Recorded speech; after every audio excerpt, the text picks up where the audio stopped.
The burden of the word of Jehovah in the land of Hadrach and Damascus shall be the rest thereof.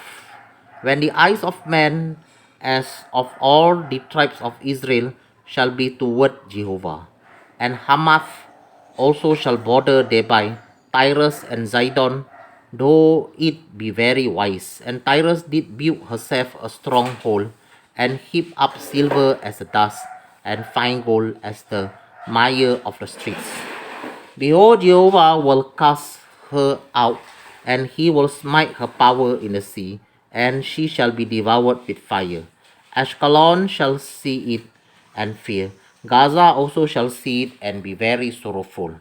And Akron, for her expectation shall be ashamed, and the king shall perish from Gaza, and Ashkelon shall not be inhabited. And a bastard shall dwell in Ashdod, and I will cut off the pride of the Philistine, and I will take away his blood out of his mouth, and his abomination from between his teeth. But he that remains, even he, shall be for our God, and he shall be as a governor in Judah, and Ekron as a Jebusite. And I will encamp about my house because of the army, because of him that passes by, and because of him that returns, and no oppressor shall pass through them any more. For now I have seen with my eyes.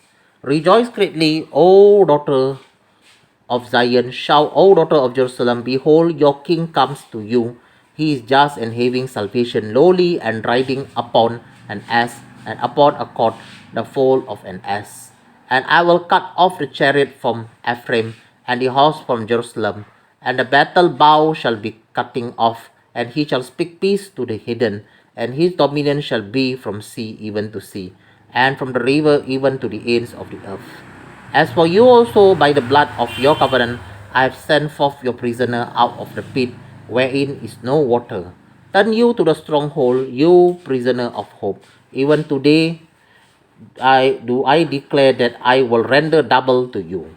When I have bent Judah for me, fill the bow with Ephraim, and raise up your sons, O Zion, against your son, O Greece, and made you as a sword of a mighty man. And Jehovah shall be seen over them, and his arrow shall go forth as the lightning. And Jehovah God shall blow the trumpet, and shall go with whirlwinds of the south. Jehovah of hosts shall defend them, and they shall devour and subdue with sling stone.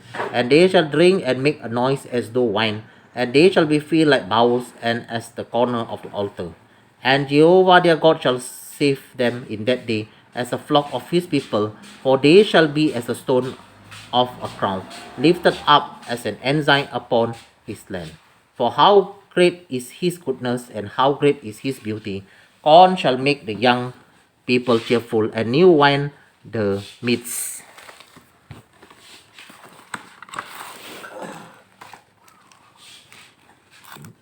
हाड्रक देश के विषय में यहोवा का कहा हुआ भारी वचन जो दमिश्क पर भी पड़ेगा, क्योंकि यहोवा की दृष्टि मनुष्य जाति की और इसराइल के सब गोत्रों का ओर लगी है। हमात की ओर जो दमिश्क के निकट है, और सोर और सीदोन की ओर, ये तो बहुत ही बुद्धिमान है। सोर ने अपने लिए एक घर बनाया, और ढोल के किनाकों के समान चांदी और सड़कों के किच के समान चोखा सोना बटोर रखा है। देखो, परमेश्वर उसको दूसरों के अधिकार में कर देगा, और उसके घमंड को तोड़कर समुद्र में डाल देगा, और वो नगर आग का कोर हो जाएगा। ये देखकर अश्कलोन डरेगा, गाजा को दुख होगा, और एक्रोन भी डरेगा, क्योंकि उसकी आशा टूटेगी, और गाजा में फिर राजा ना होगा, और अश्कलोन फिर बासी ना रहेगी। अश्दोद में अनजाने लोग बसेंगे। इसी प्रकार मैं पलिश्तियों के गर्व को तोड़ूंगा। मैं उसके मुंह में से आहेर का लाहू और घिनौनी वस्तुएं निकाल दूंगा। तब उनमें से जो बचा रहेगा, वो हमारे परमेश्वर का जन होगा और यहूदा में अधिपति सा होगा और एक्रोन के लोग यबूसियों के समान बनेंगे। तब मैं उस सेना के कारण जो पास से होकर जाएगी और फिर लौट आएगी अपने बावन के आसपास छावनी किए रहूँगा और कोई सताने वाला फिर उनके पास से होकर ना जाएगा, क्योंकि मैं ये बातें अब भी देखता हूँ। हे सिय्योन बहुत ही मगन हो, हे यरूशलेम जय जय कर, क्योंकि तेरा राजा तेरा पास आएगा। वो धर्मी और उद्धार पाया हुआ है, वो दिन है और गदहे पर वरन गदही के बच्चे पर चढ़ा हुआ आएगा। मैं एफ्रेम के रथ और यरूशलेम के घोड़े नष्ट करूँगा और युद्ध के धनुष तोड़ डाले जाएंगे और वो जाति जाति से शांति की बातें कहेगा। वो समुद्र से समुद्र तक और महानदों से पृथ्वी के दूर दूर के देशों तक प्रभुता करेगा। तो भी सुन, क्योंकि मेरी वाचा के लाहू के कारण मैंने तेरे बंदियों को बिना जाल के गड्ढे में से उबार लिया है। मैं है आशा डारे हुए बंदियों, घर की ओर फिरो।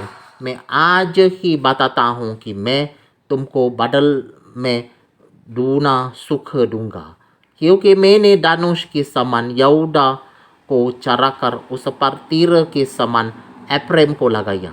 मैं सिय्योन के निवासियों को यूनान के निवासियों के विरुद्ध उभारूंगा और उन्हें वीर की तलवार सा कर दूंगा। तब यहोवा उनके ऊपर दिखाई देगा और उसका तीर बिजली के समान छूटेगा और परमेश्वर यहोवा नरसिंगा फूंककर दक्षिण देश की सी आंधी में होके चलेगा। सेनाओं के यहोवा डाल से उन्हें बचाएगा और वे अपने शत्रुओं का नाश करेंगे और उनके गोफन के पत्थरों पर पाँव रखेंगे और वे पीकर ऐसा कोलाहल करेंगे जैसा लोग डकमाडो पीकर करते हैं और वे काटोरे के समान या वेदी के कोने के समान बारे जाएंगे।